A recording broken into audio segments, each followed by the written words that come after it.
I think the other second major issue that's being presented to the Ministry Study Commission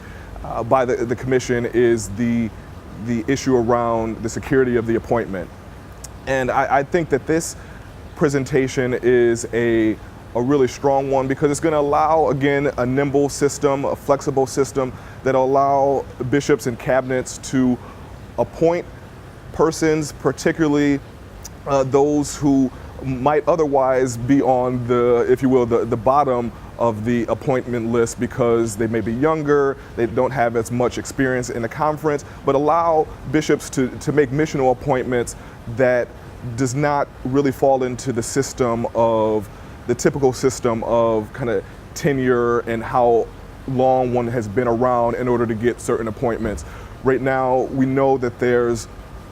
many issues around the retention, as I mentioned, the retention and the recruitment of young people. So being able to send younger persons into, strategic missional appointments that will be allowed by the change in the security of appointment proposal, I think will be additional way to recruit and sustain the people who are entrepreneurial, prophetic, and really have a desire to make ministry, ordained ministry, their lifelong call, and it equips them to be able to be in places of vibrancy where they are sent out to do the work of the church. I would also say, just in terms of the streamlining of the process, a couple of things that we're presenting to the General Conference as well is that each annual conference would identify persons and leaders to lift up a culture of call in the church. Because of the lack of younger persons entering into the ministry, the church really does have an obligation, if we want not just to survive but to thrive in the coming years, to lift up an environment where ordained ministry looks like a viable vocation and one that people could thrive in. So each annual conference, under the leadership of the Board of Ordained Ministry, would be able to develop systems and programs that lift up a culture of call. One of the ways of doing that we're recommending as well is that group mentoring become the standard. That is,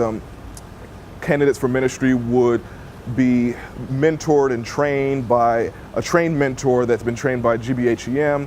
and they would be in a support network. So during the earlier stages of discernment, they're able to learn from one another, support each other through navigating the process, and in addition have access to a conference-wide vocational discernment coordinator, which we're also presenting, that a key person who would be a member of the Board of Ordained Ministry of the conference, a key person who would be the clearinghouse for making sure